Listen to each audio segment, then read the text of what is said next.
चलो next topic हम लोग जो देख रहे हैं that is actually respiratory disorder.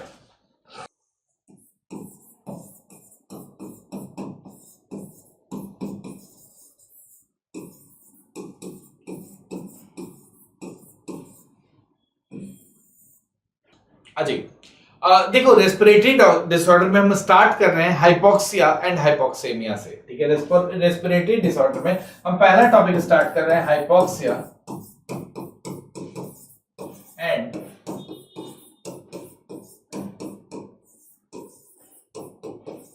हाइपोक्सेमिया से, ठीक है।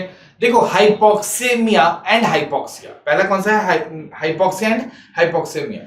समझने का कोशिश करो, ये एक्चुअली में ऑक्सीजन का कमी का डिसऑर्डर है, ठीक है। हमारे बॉडी में ऑक्सीजन का कमी का डिसऑर्डर है। इसका मतलब क्या है कि जब ऑक्सीजन कम हो रहा है, हमारे बॉडी में ऑक्सीजन कम हो रहा है, तो इनिशियल स्टेज को क्या बोलते हो?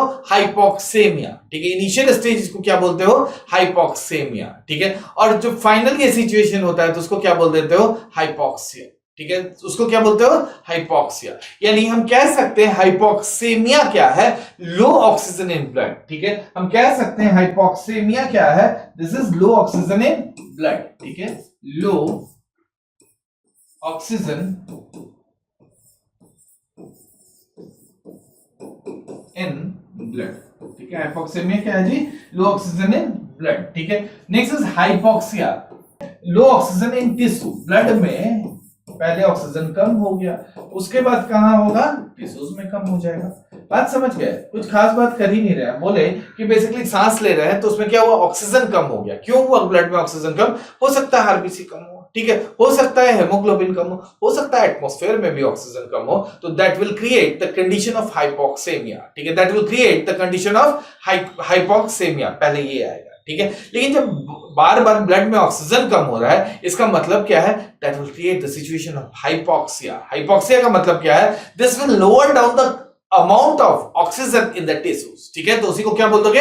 हाइपोक्सिया। क्लियर है?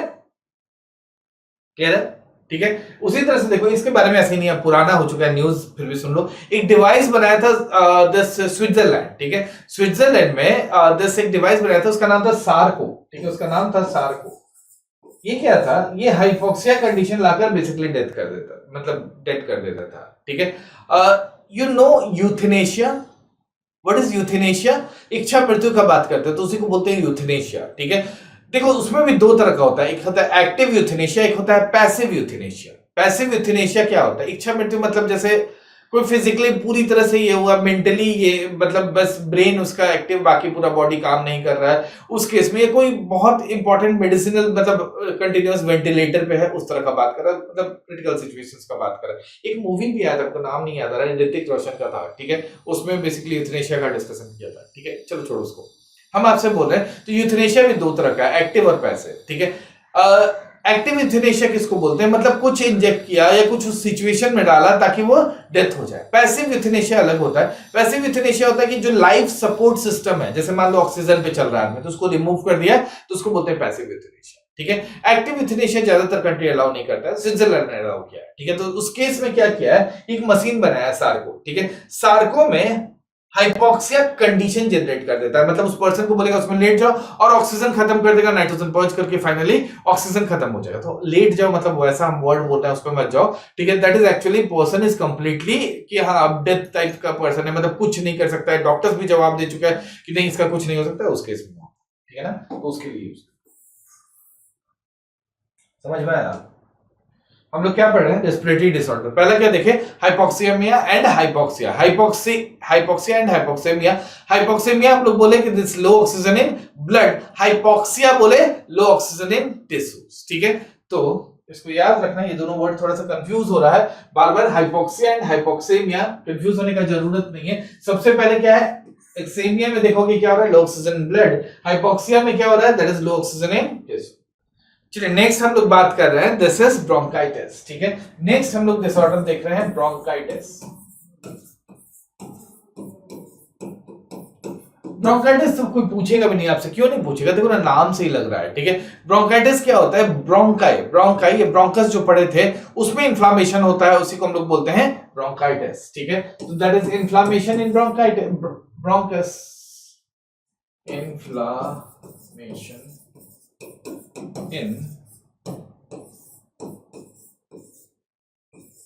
ब्रोंकाई, ठीक है, इसी को क्या बोल रहे हैं हम लोग, ब्रोंकाइटिस। ब्रोंकाई या ब्रोंकस एक ही बात है, तो बेसिकली उसी को हम लोग बोलते हैं ब्रोंकाइटिस। देखो पॉल्यूशन ये सब जब ज्यादा होता है ना तो ब्रोंकाइटिस ये सब का प्रॉब्लम बढ़ जाता है। मतलब ब्रोंकाई, ट्रैकिया के बाद जो डिवीजन था उसी को क्या बोल रहे हो, ब्रोंकाई, ठीक है। तो ब्रोंकाइटिस का प्रॉब्लम्स बढ़ जाता है, ठीक है। तो एक और जानते हो क्या, एस्थमा। एस्थमा, ठीक है।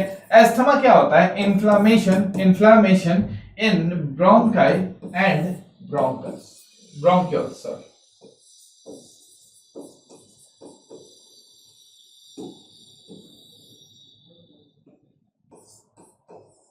समझ गए हम एस्थमा क्या बोल रहे हैं, दोनों में प्रॉब्लम हो गया। मतलब ब्रोंकाई, ट्रैकिया के बाद डिवीजन जो हुआ था ब्रोंकाई, और उसका फर्दर जो डिवीजन था ब्रोंक्यूल्स, इन दोनों में किसी तरह का इन्फ्लामेशन हो रहा है तो उसी को हम लोग क्या बोलते हैं, किसी तरह का इन्फ्लामेशन हो रहा है तो उसको हम लोग वर्ड यूज करते हैं एस्थमा, ठीक है। उसके लिए वर्ड यूज करते हो एस्थमा।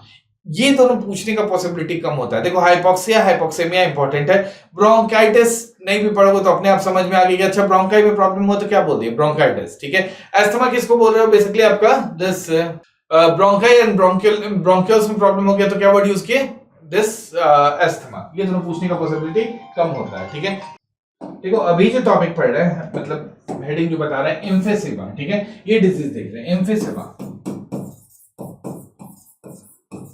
एम्फिसेमा क्या होता है, long term of cigarette smoking से, ठीक है। लॉन्ग टर्म सिगरेट स्मोकिंग से जो डिजीज होता है एम्फिसेमा होता है। इसमें क्या होता है, एल्वियोलर वॉल डैमेज हो जाता है। मतलब समझ लो एल्वियोलाई का वॉल डैमेज हो जाता है, इसी को बोलते हैं हम लोग एम्फिसेमा। हालांकि इसी इमेज में एक निमोनिया भी दिखाया हुआ है, यहीं पर देख लो, अलग से नहीं लिखने वाला है, ठीक है। ये देखो एक हेल्दी दिस एल्वियोलाई का इमेज दिखाया है। दिस इमेज इज एक्चुअली, इसलिए हम इमेज दिखा दे रहे हैं कि देखो साफ समझने का कोशिश करो, यही है हेल्दी एल्वियोलाई। हेल्दी एल्वियोलाई में बेसिकली क्या हुआ, सरफेस एरिया ही कम हो गया, ठीक है। एम्फिसेमा में क्या हो रहा है, एक्चुअली में surface area, alveolar wall damage हुआ, सरफेस एरिया कम हो गया, एल्वियोलर का वॉल डैमेज हुआ तो सरफेस एरिया कम हुआ।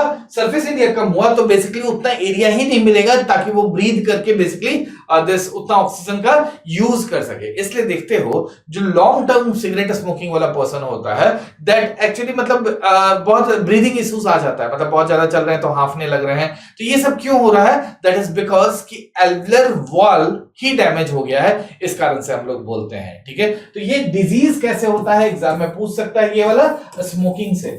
हालांकि आप बोलोगे ब्रोंकाइटिस ये सब, हाँ स्मोकिंग पॉल्यूशन सब में है, लेकिन एम्फिसेमा एक लॉन्ग टर्म सिगरेट स्मोकिंग वाला एम्फेसाइज करके पूछता है, तो एम्फिसेमा आपको पता होना चाहिए कैसे होता है लॉन्ग टर्म सिगरेट स्मोकिंग। और ये क्या है, फिगर से ही समझ चुके हो कि एल्वियोलर मेम्ब्रेन्स ब्रेक डाउन, यानी वो खत्म हो रहा है। इसलिए इसमें लिखने वाला पॉइंट मेरे लिए कुछ नहीं है, समझ गए हो। निमोनिया में देखो, निमोनिया में क्या होता है, ये जो एल्वियोलाई है, हेल्दी एल्वियोलाई है, उसमें क्या हुआ है, फ्लूइड फिल हो गया है। देखो ध्यान से, ये क्या दिखा रहा है, fluid and the blood cells in alveoli, ठीक है। तो एल्वियोलर वॉल में ही क्या हुआ है कि पूरा भरा हुआ, लिक्विड भर गया है, ठीक है। अब यही तो हो रहा था ना दिस कोरोना में भी, कि बेसिकली जो ये हेल्दी एल्वियोलाई है उसके अंदर पूरा फ्लूइड फिल हो गया। अब फ्लूइड फिल हो गया तो एयर कहां से उसमें जाएगा, ठीक है। तो एयर को बेसिकली स्पेस ही नहीं मिला कि जाकर पूरा गैसेस एक्सचेंज कर सके, तो यहां पर दिक्कत निमोनिया का हो जाता है। समझ में आया मेरा बात। तो निमोनिया में प्रॉब्लम क्या हो जाता है, लिक्विड फिल्ड हो जाता है। इसलिए देखते थे कोरोना में क्या हो रहा था, वेंटिलेटर पे रखता था। वेंटिलेटर मतलब समझते हो कि बेसिकली एक पाइप डाला और प्रेशराइज्ड एयर दिया। तो प्रेशराइज्ड एयर देता है तो इसमें गैसेस एक्सचेंज मान लो करवा भी लिए, लेकिन जहां देख रहे थे वेंटिलेटर से बाहर निकाल रहा है, प्रॉब्लम हो जा रहा है, ठीक है। तो ऐसा ढेर सारा केसेस आप जो कोरोना में देखे थे, इसी कारण हो रहा था। ये निमोनिया जो होता है, ये क्या होता है, दिस लिक्विड फिल्ड हो जाता है एल्वियोलाई में, यही हो रहा है। क्लियर है। इन्फेक्शन के कारण होता है, आप भी समझ लो, बैक्टीरियल इन्फेक्शन, वायरल इन्फेक्शन के कारण से ये होता है। तो एक और डिजीज यहां पर बस नाम लिख देना है, आप देख ही लिए हो, दैट इज न्यूमोनिया, ठीक है। ये कितना था, फोर्थ होगा ना, देख लेना, नहीं से क्या ही फर्क पड़ता है, ठीक है। तो इस तरह का डिजीज हम लोग बात कर चुके हैं। एक और इंपॉर्टेंट डिजीज है, लास्ट है ये हमारा आज का, this is occupational respiratory disorder.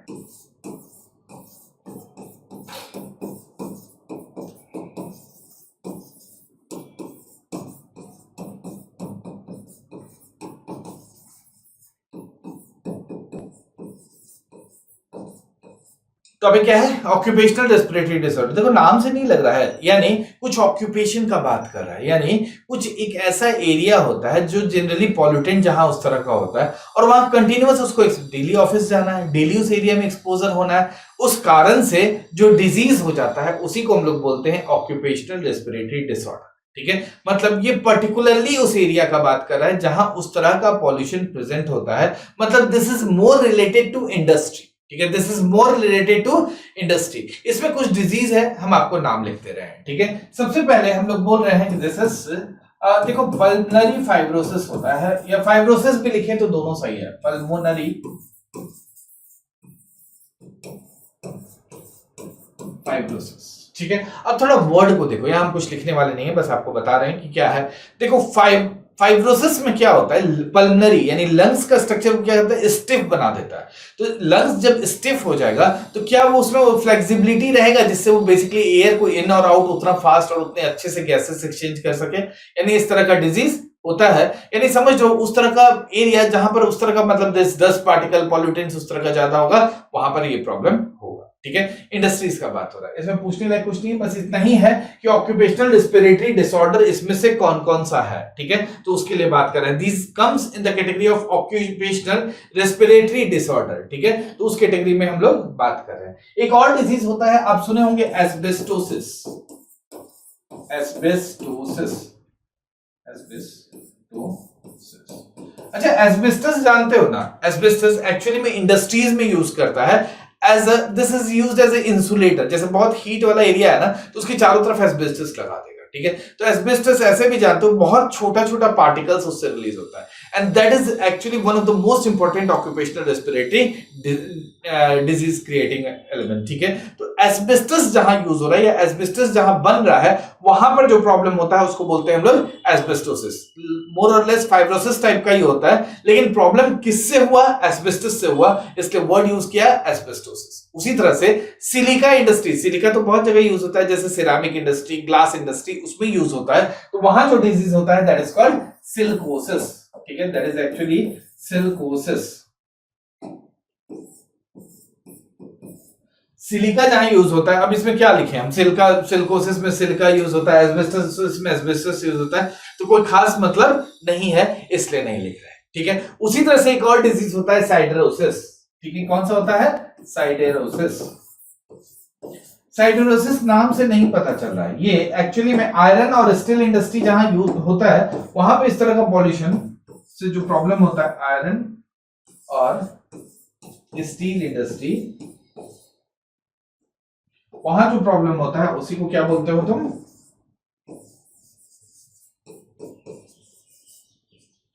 क्या बोलते हो जी उसको, दिस साइडरोसिस। क्लियर है, आयरन और स्टील इंडस्ट्री जो होता है उसको हम लोग क्या बोलते हैं, साइडरोसिस। ठीक है, उसी तरह से एक और होता है बिस्नोसिस,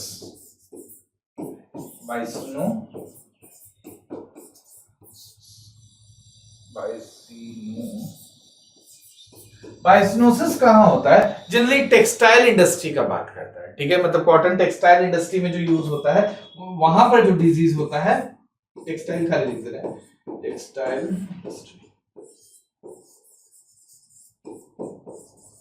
ये टॉपिक समझ में आया, हम लोग एक्चुअली में उन डिजीजेस का बात कर रहे हैं जो डिजीज बेसिकली उस पर्टिकुलर इंडस्ट्री में काम करने से होता है, इसलिए हम लोग उसको ऑक्यूपेशनल, मतलब उस this is because of the occupation. ठीक है, जैसे जो स्टील इंडस्ट्री में काम कर रहा है उसका ऑक्यूपेशन क्या हुआ, स्टील इंडस्ट्री का हुआ। ठीक है, तो उसको डिजीज होने का पॉसिबिलिटी कौन सा होगा, साइटोसिस। ठीक है, उसको कौन सा डिजीज होने का पॉसिबिलिटी होगा, साइटोसिस। अब टेक्सटाइल इंडस्ट्री देख लो, जैसे आप बोलोगे बहुत बड़ा इंडस्ट्री, टेक्सटाइल इंडस्ट्री का आप जानते ही हो। ठीक है, तो टेक्सटाइल इंडस्ट्री में है, उसको कौन से इश्यूज होने का पॉसिबिलिटी रहेगा, बाइस्नोसिस। ठीक है, दैट इज बाइस्नोसिस, NOH नहीं होगा।